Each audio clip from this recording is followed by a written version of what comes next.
Just a little bit concerned as to why you're filming inside Sussex Police premises. Well, first of all, can you actually identify yourself properly for me? Yeah, of course. My name's Inspector Simon Barden. I'm one of the duty inspectors up in our Inspector? Simon Barden. Simon Barden, okay. So I work in the Force Contact Control Room, so we're just wondering why you're stood on our property filming into... No, I'm stood on public property. Okay. So let's verify that. But you're filming into private property? It makes no difference. It does. Why is that? What law am I breaking? Because you're filming private property and you haven't... It makes no difference. Well, it does. You can't film into private property. Yes, I can. Okay, under what law? Okay. The law is I can film whatever I can see in public. Okay, you can't trust... Welcome back to Rate the Audit, where misconduct is dragged into the light, where excuses collapse under truth, where the blue line is tested and accountability is demanded. This episode begins with an inspector charging forward as though he has caught a criminal in the act, yet the only act unfolding is the lawful recording of public property by Auditor Claude.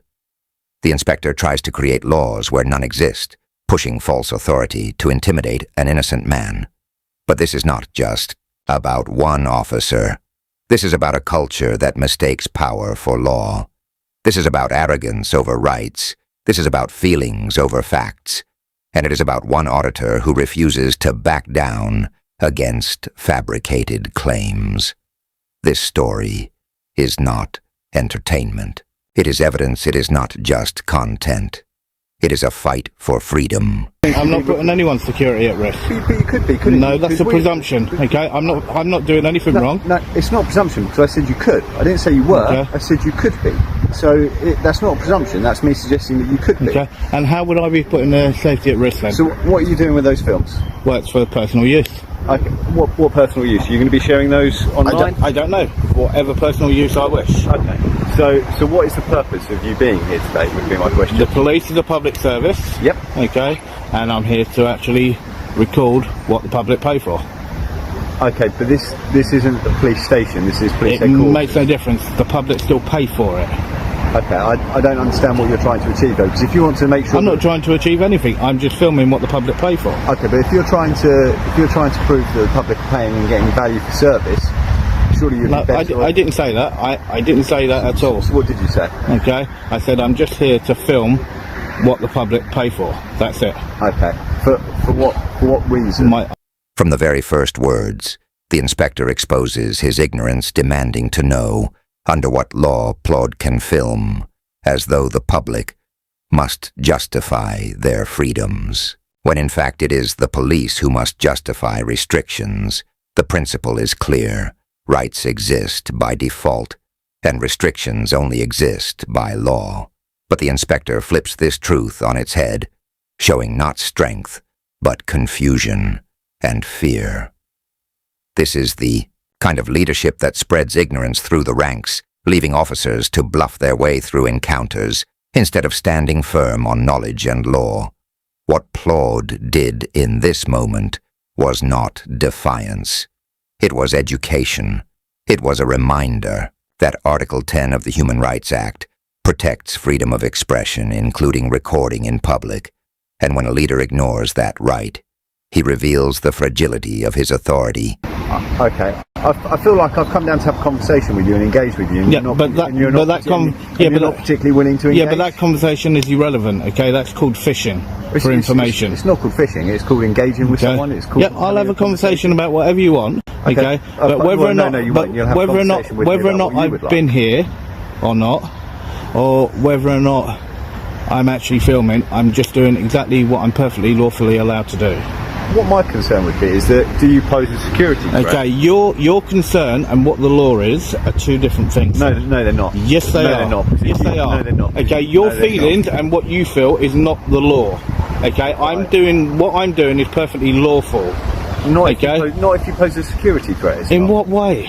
You still haven't answered that. Have you answered my question? Okay, you still haven't answered that. Have you answered my question? I don't need to answer your question. And I don't need to. When the inspector's arguments collapse, he shifts into speculation, spinning imaginary threats about staff security, as if a camera is more dangerous than corruption, as if recording is a crime of thought. Not action, but speculation is not law. Suspicion is not proof. and discomfort is not. Grounds to strip rights, the inspector demands reasons, motives, personal explanations, yet no law requires the public to provide them. The truth is simple. Filming public buildings from public land is lawful without condition. It is not a privilege that requires approval. It is a right that exists with or without permission. Claude's refusal to justify himself was not arrogance.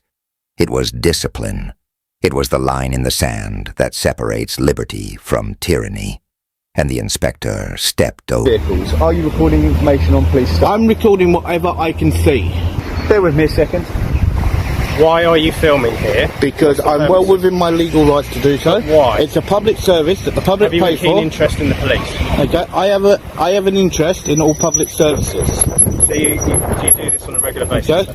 That's irrelevant. Well, rather than filming us, why don't you ask us some questions and if you're interested in the police... First of all, okay, if I had been approached correctly, okay, then I would have, okay, but your inspector hadn't, okay.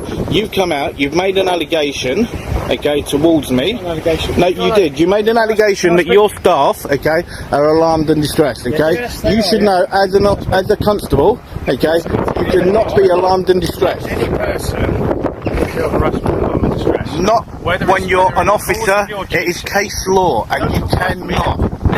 You cannot be. But let me speak. Let me get my voice across so you can get yours. Okay? I can film whatever the eye can see, sir. Okay, but this is what I'm saying. Okay, you've just said what you want, so let me speak.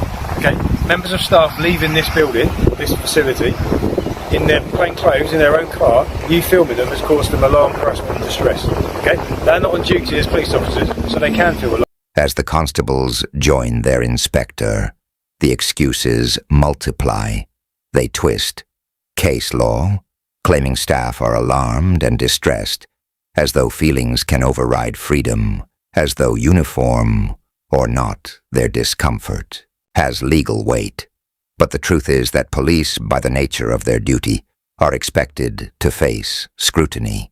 They cannot claim emotional injury for being observed. They cannot clock out of accountability. When they leave headquarters, they cannot turn public service into private sanctuary. Claude knew this, and he said it directly. Feelings are not law, distress is not crime, rights are not negotiable. This exchange revealed the failure of leadership. The inspector should have corrected his team, yet instead, he mirrored their ignorance, proving that weakness at the top multiplies weakness at the bottom. Okay, I can film. It doesn't matter. When we book off our system off duty, we're off duty. However, what we are going to clarify is whether what you're standing on is private land. So it's publicly accessible. No. It's publicly accessible under Section 33 of the Criminal Justice Act. We're going to find out whether this part that you're standing on is private. But then if you can show me the actual signs that state private property along there, okay, no public access, then fine, I will move on. Well, okay, but there are no signs, and it's publicly accessible. What is your name, young man? It's irrelevant. You clearly come here for an argument. No, I haven't. No, I haven't. Being here, then? Because I want to film. Film what? Film what? Okay, what the public film pay for. Leaving the building. No, I'm filming what I can see. Okay. Well, what you're doing is you're filming people leaving in their personal vehicles. Okay? That's not exciting. And a security threat? No, how is that a security threat? Their registration. That's a presumption. You not see what happens in the world. That's a presumption. You're not seeing what's happening in the world. Okay, yeah, but that is a presumption, okay? It's not a presumption. And where you just said, okay, about to do with license plates, okay? License plates are in the public domain, okay?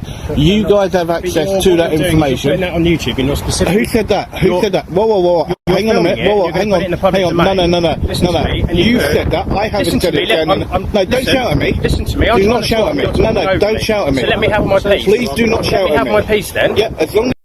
Desperate for ground, the officers retreat into the hollow claim of security threat, pointing to number plates, as if they are secrets hidden from the world, when in truth they are displayed by law in the public domain, visible to anyone walking down the street. This claim was not only false, it was insulting to common sense, and Claude destroyed it, instantly reminding them that registration plates are not classified information, and that police themselves hold the power to check them through official systems. It was another bluff, another attempt to turn visibility into suspicion, But suspicion without substance is nothing more than fear dressed as authority. This was not a test of security.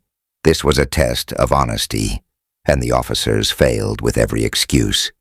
They tried to create the public to film public property, okay, and a public service that the public pay for, okay. I'm doing a completely lawful activity, okay. I'm breaking no law, I'm committing no crime, right, and I should carry on about my business, okay. If you decide that you want to harass me, then you carry on and do that, sir. The issue you have... Could you step back a little bit, what you're doing is you're causing our colleagues harassment and alarm and distress. Would you mind stepping back a little bit, okay? please? You're causing our colleagues harassment and alarm and distress. Would you mind stepping back a little bit, please? Okay. Why don't you step back further over there to No, because I moved to here and you came to me. Okay? I'll come just to because you. Because it's strange and I'm asking you why you're filming. And you walked to me. I'm asking you why you're filming. If you don't want to be that close to someone, then don't walk up to them that way. Listen to me for a minute. Okay? If you ask your colleague to step back, I will talk with you. No, he's walked right the way up. Now, this is me feeling alarm and distress. He's not in your personal space. Yes, he is. Okay? He's well within an arm's reach. Don't touch me. I didn't. When their words no longer held weight, the constables turned to intimidation, closing distance, invading personal space, crowding Claude, while pretending to warn him not to touch them. It was a trap, a staged excuse designed to flip blame if conflict erupted. This was not policing, it was baiting, it was an abuse of presence, a tactic meant to break resolve, not to enforce law. Claude stood firm, calling it for what it was captured on camera, for all to see the officer who should have de-escalated, that is instead, escalated using physical intimidation in place of lawful authority.